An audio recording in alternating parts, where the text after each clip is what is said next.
Hi there, my name is Leah and I am a life and relationship transition coach. And today I want to talk about confidence in career transitions.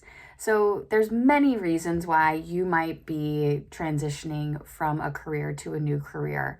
Or maybe it's just, a different position in the same company that you're already working at. A few of the reasons that you might be moving from career to career are quitting your old job, termination from your old job, maybe wanting to just change careers and finding a different path that feels better suited for you. Maybe loss of interest in your previous work. Maybe you've just graduated from college and this is your first time in the workforce, or a desire to make more money. Whatever the reason may be, just know that many people face this same exact problem for a multitude of different reasons. So today I want to talk about more along the lines of why it is that it's so difficult to do at times, and what are some of the psychological stresses that you might be experiencing as somebody who is transitioning to a new career. So I'm just going to state some obvious reasons. One, new people. I think for any age, it's always a little daunting to be meeting new people. There's a lot of unknowns there. Will I get along with them? Will I fit into the structure that has already been built? What are the dynamics there? A lot of people end up leaving jobs because they have a toxic boss or coworker. And so there can be that question of, will I come up against the same problem again? It's really important to kind of just acknowledge these different aspects that I'm naming off, because it can be extremely stressful and wreak havoc on your confidence. Another reason for stress could be it's a new place, right? Familiarizing yourself with a location, you're pulling up to work for the first time. Where do I park? Where do I go? And just having your physical body in a space that you're not familiar with can be really hard on the nervous system. And so acknowledging that, I think, is also really important. There may be a new routine that's happening. So what time are you waking up? Is the commute different? What are the hours? Is the workload different as well?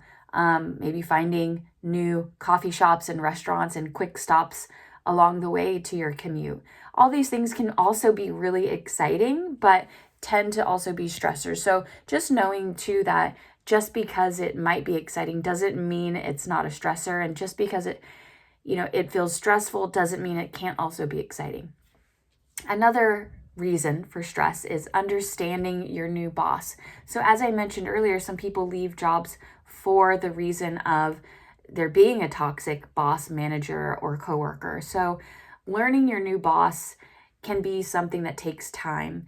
And we all want to make sure that we're doing well by our managers, by our superiors. And so making sure that we kind of know what they're expecting of us can be really stressful.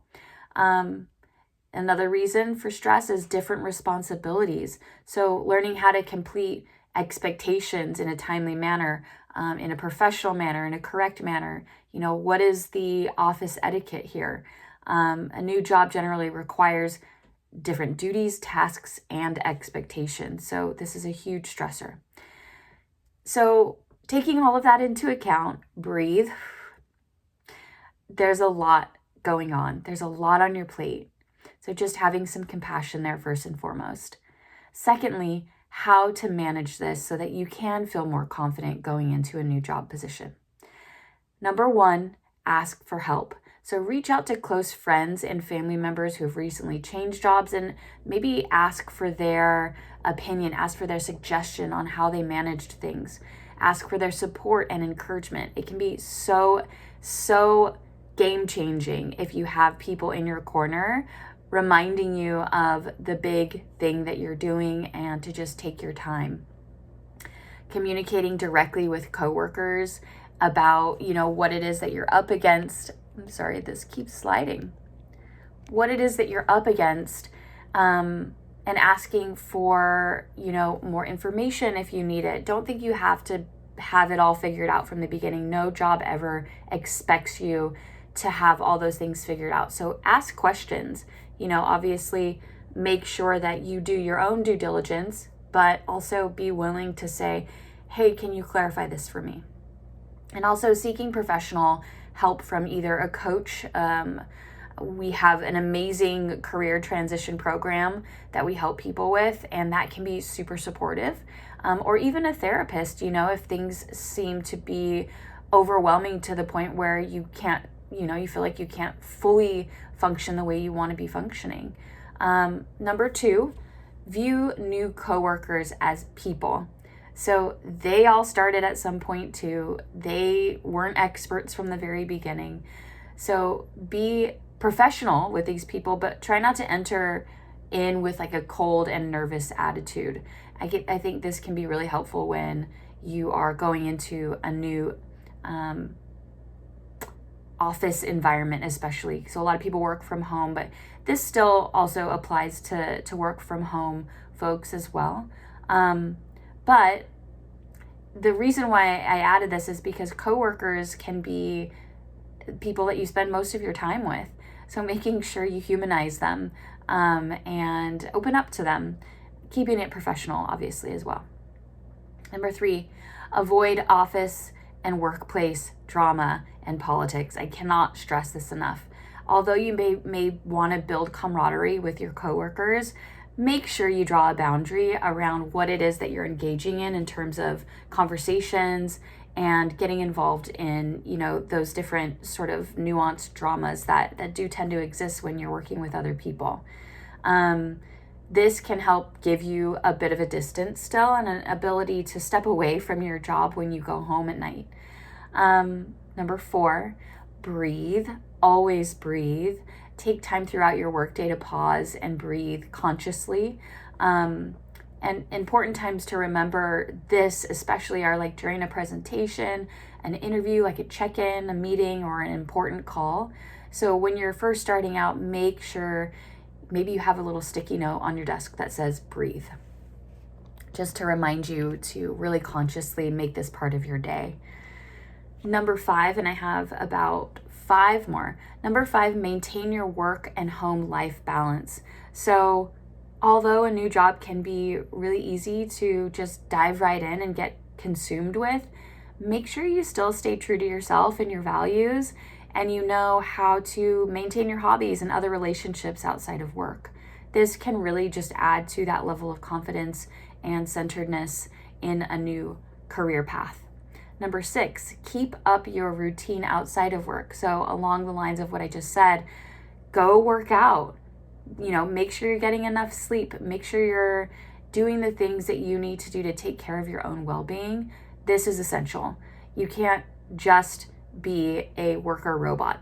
And if you are, it's not sustainable. Trust me, I work with hundreds of people about, work-life balance, and this tends to be a big piece here is how can I create a schedule and stick to it that's separate, from my work schedule.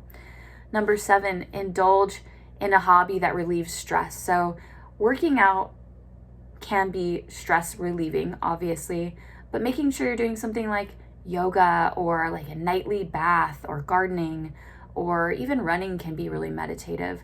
So whatever it is that you feel is a part of your day that you can foster and relieve stress rather than continuing to add more stress, this is just going to counterbalance any stresses that are coming up for you and give you a more well-balanced approach as you go into this new career path.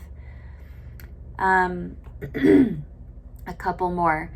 Remembering everyone once was new as well. So as I mentioned, seeing your coworkers as human and knowing they began somewhere too, but just knowing even your managers, your bosses, everybody starts somewhere.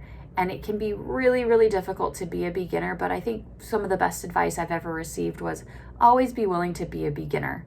And raising your hand and saying like, I'm new here, can be just really great permission to allow people to step in and say like, hey, I remember when I was new too, let me show you the ropes. Number 9, we have one more after this. There is a learning curve. So managers should understand and expect that new employees all have different learning curves and they make mistakes. So in order to be an successful employee, Managers are just looking to see that you can lead still from your mistakes and ask questions and be curious rather than not asking any questions or being too hard on yourself. And number 10, most importantly, be yourself. You would not have been hired if you weren't yourself. So there's a good reason they hired you. So remember, you don't have to completely shift or change who you are in a new position. Be yourself. Bring to the table the unique gifts and experiences and attitude and perspectives that they hired you for. And hopefully, taking all this into account, you can feel a lot more confident going into a new career path. Thank you so much for joining me today, and I'm so excited for what the future holds for you.